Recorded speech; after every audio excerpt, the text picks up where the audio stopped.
Hi friends, welcome to Chandra's Kitchen. இதுவரைக்கும் சந்திராஸ் கிச்சனை subscribe செய்யாதவர்கள் ரெட் கலர் சப்ஸ்கிரைப் பட்டனை பிரஸ் பண்ணி சப்ஸ்கிரைப் பண்ணிக்கோங்க. கூடவே பக்கத்தில் இருக்கிற பெல் பட்டனை பிரஸ் பண்ணுங்க. எங்களுடைய அப்டேட்ஸ் உடனுக்குடன் உங்களை வந்து சேரும். இன்னைக்கு நம்மளுடைய நிகழ்ச்சியில் நம்ம பார்க்க போகிறது வாழைக்காய் மொச்சை குழம்பு. இந்த குழம்பு வந்து ரொம்ப நல்ல டேஸ்ட்டாக இருக்கும். இது வந்து நம்ம தோசைக்கு சாதத்துக்கு இதுக்கெலாம் வச்சு சாப்பிடும் போது ரொம்ப நல்லாயிருக்கும். வாழைக்காய் பார்த்திங்கன்னா ஒல்லியாக இருக்கிறவங்க வந்து சாப்பிடும்பொழுது நல்லா வெயிட் போடும். ஆனால் வந்து நீங்கள் வெயிட் லாஸ் பண்ணணும் அப்படின்னு நினைக்கிறவங்க வாழைக்காய் சாப்பிடக்கூடாது. சாப்பிட்டிங்கன்னா உங்களுக்கு வந்து வெயிட் வந்து ரொம்ப கூடும். ஏற்கனவே நம்ம வாழைக்காய் பொடி மாஸ் அதுக்கப்புறம் வந்து லஞ்ச் பாக்ஸ் ரெசிப்பியில் வாழைக்காய் வறுவல்லாம் பண்ணியிருக்கோம். இன்றைக்கி வந்து நம்ம வாழைக்காய் குழம்பு எப்படி செய்கிறதுன்னு பார்க்கலாம் வாங்க.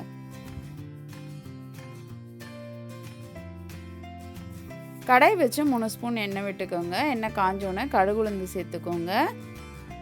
இஞ்சி ஒரு துண்டு நசுக்கிக்கோங்க. அடுத்தது பச்சை மிளகா, பூண்டு இதெல்லாம் சேர்த்து நல்லா இதை வதக்கிடலாம். பூண்டு வந்து நான் பொடியாக நறுக்கி போட்டிருக்கேன், கொஞ்சம் ரவுண்டாக.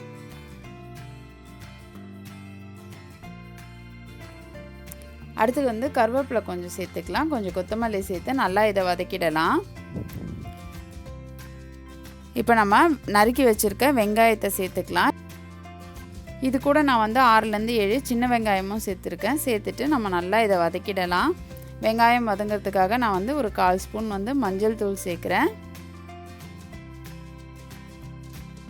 சேர்த்துட்டு இதை நல்லா வதக்கிடலாம். வெங்காயமும் வந்து சீக்கிரமாக நல்லா வதங்கிடுச்சு.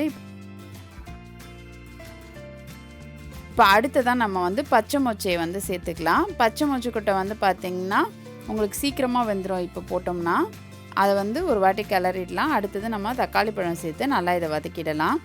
இப்போ வந்து வெங்காயம் தக்காளி இந்த மொச்செல்லாம் வந்து வதங்கும் பொழுதே நம்ம வாழைக்காவை கட் பண்ணி இதோட சேர்த்துக்கலாம். வாழைக்காவை வந்து இப்போ இதோட சேர்த்து நல்லா இதை கலந்துடலாம்.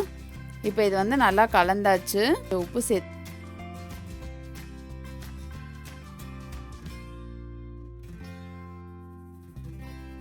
2 ஸ்பூன் மிளகாய் தூள் சேர்த்துக்கலாம். சேர்த்துட்டு நல்லா இதை கலந்து விட்டுருங்க. அது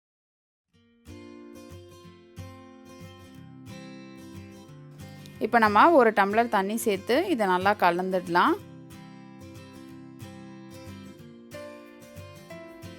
இப்போ நம்ம இந்த வாழைக்காவை மூடி போட்டு மூடி வச்சிடலாம். ஒரு 5 நிமிஷத்தில் வந்து உங்களுக்கு வாழைக்காய் வெந்துடும். இப்போ நம்ம வந்து நல்லா இதை கலந்து விட்டுடலாம்.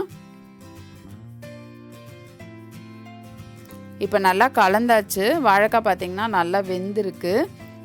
நம்ம வந்து ஒரு நெல்லிக்காய் அளவு புளியை வந்து கரைச்சி இதோட சேர்த்துக்கலாம்.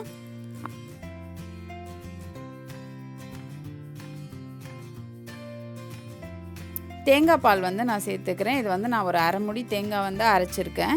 இதை இது கூட சேர்த்துக்கிறேன். சேர்த்துட்டு நல்லா இதை கலந்து விட்டுடலாம்.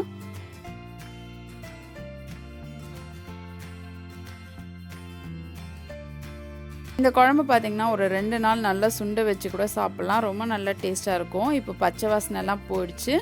நம்ம வந்து கருவேப்பிலை கொத்தமல்லி சேர்த்துக்கலாம். சேர்த்துட்டு நல்லா கலந்து விட்டுடலாம்.